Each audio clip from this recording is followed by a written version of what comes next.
Bonjour et bienvenue pour cette nouvelle vidéo.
J'aimerais vous inviter, si vous ne l'avez pas encore fait, à vous abonner à ma chaîne YouTube. Pour cela, vous cliquez sur le bouton s'abonner qui est juste en dessous de la vidéo et ensuite sur la petite cloche grise pour activer les notifications. Je vous laisse faire ça et je reviens dans un instant.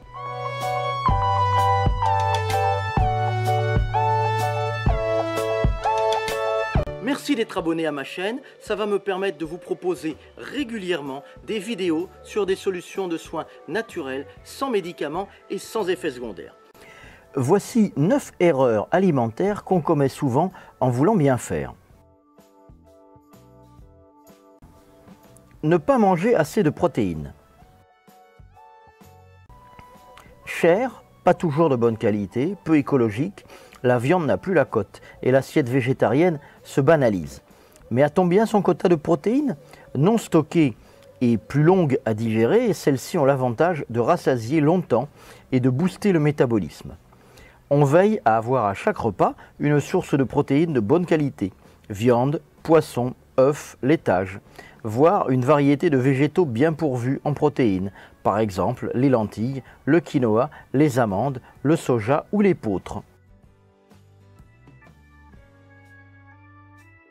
Terminer son assiette à tout prix. Nous jetons en moyenne 20 kg de déchets alimentaires par personne et par an. Face à ce constat, les pouvoirs publics mènent depuis quelques années des campagnes anti-gaspi. Alors évidemment, on est tenté de finir son assiette ou celle des enfants, même quand on n'a plus faim. Donc il faut mener la lutte anti-gaspi en amont. Ne pas acheter de grosses quantités de produits frais sous prétexte qu'ils sont en promo. Surveiller les dates de péremption, congeler le surplus et les restes. Surtout, on ne se force pas à finir. On garde pour un repas ultérieur et on tâche d'en faire moins la prochaine fois.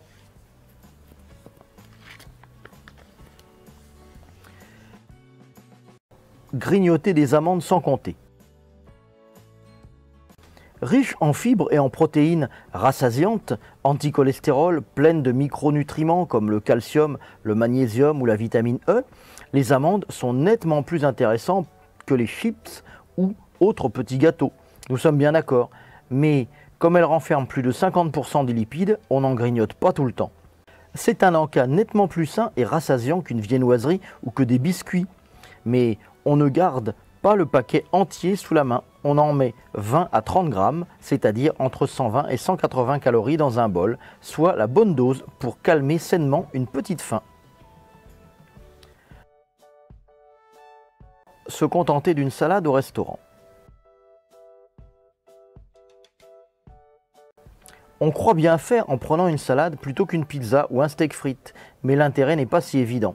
Les salades sont très souvent riches en ingrédients gras comme la sauce, le fromage, les croûtons, les olives, les lardons et pauvres en féculents, donc peu rassasiantes. On avale plus de calories qu'on ne l'imagine et on a faim 2 heures après. Prendre le plat du jour si on en a envie en demandant la sauce à part et un mélange légumes féculents comme accompagnement. Et si on veut une salade, on regarde sa composition et on la mange si possible avec une tranche de pain complet.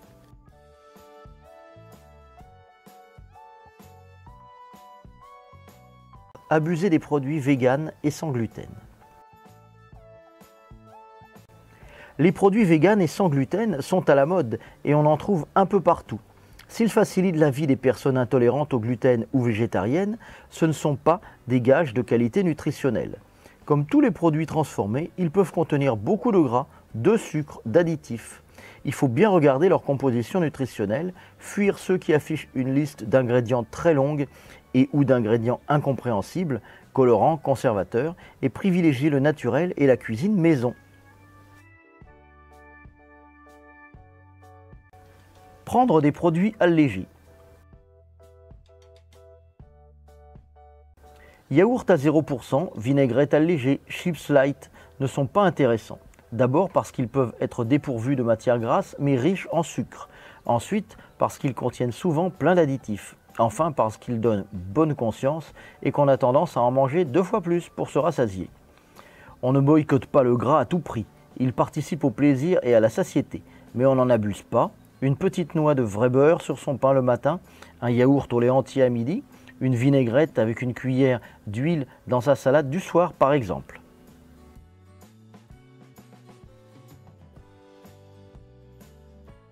Ne pas s'écouter.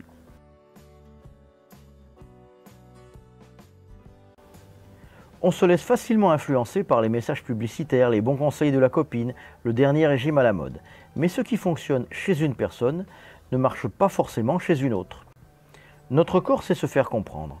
Même si on nous répète que tel type d'alimentation est bénéfique, peut-être n'y sommes-nous pas réceptifs. On reste à l'écoute des sensations que nous procurent les aliments. Celui-ci nous ballonne, cet autre nous fait perdre du poids, à tous les coups, et on s'adapte. Enchaîner les repas festifs. Entre le 24 et le 31 décembre, les repas de famille s'enchaînent souvent à un rythme effréné. Quand on est en groupe autour d'une bonne table, il n'est pas évident d'écouter son appétit, et on fait volontiers des excès. L'équilibre ne se fait pas sur une journée, mais si on multiplie les repas copieux, c'est la prise de poids assurée. Prévoir des pauses, autrement dit, savoir décliner une invitation, ne pas se resservir, et manger léger entre 2 journées festives, par exemple du bouillon, de la soupe, des légumes ou un yaourt. Boire des sodas light. Quand on boit un soda édulcoré, le cerveau enregistre la saveur sucrée. Mais comme rien n'arrive dans le sang, cela déclenche une envie de sucre 1 heure après. De plus, boire ce type de boisson entretient l'attirance pour les produits sucrés et les études ont même montré qu'elles augmentent le risque de diabète. Le mieux est donc de se déshabituer petit à petit de la saveur sucrée en privilégiant l'eau aromatisée maison avec des feuilles de menthe ou du jus de citron par exemple, et les infusions sans sucre. On réserve les sodas non light aux grandes occasions. Voilà, cette vidéo est terminée. Si elle vous a plu, vous pouvez la liker ou la partager pour la faire découvrir à vos amis et connaissances sur les réseaux sociaux. Vous pouvez aussi poser des questions ou partager votre expérience en laissant un commentaire juste en dessous. Je vous retrouve très vite dans une nouvelle vidéo de santé naturelle. À bientôt, bye bye.